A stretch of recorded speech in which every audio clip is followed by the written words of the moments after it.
அந்த கற்புடைய மாதர்கள் எல்லாம் அத்தனை தர்ம பத்தினிகள் அவங்கெல்லாம் அந்த முனிவர்களுக்கு தர்ம பக்தினிகளாக இருந்தவர்கள் சிவபெருமானுடைய அழகை கண்டு பின்னாடியே வர ஆரம்பிச்சிட்டாங்க.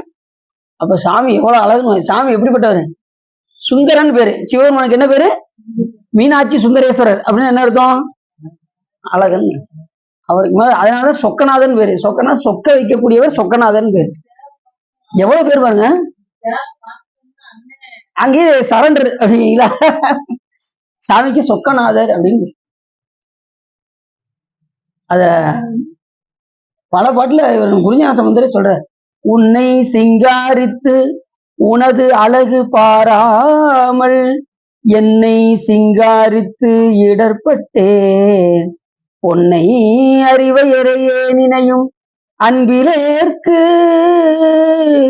நின் தாள் தருவையோ சொக்கநாதா.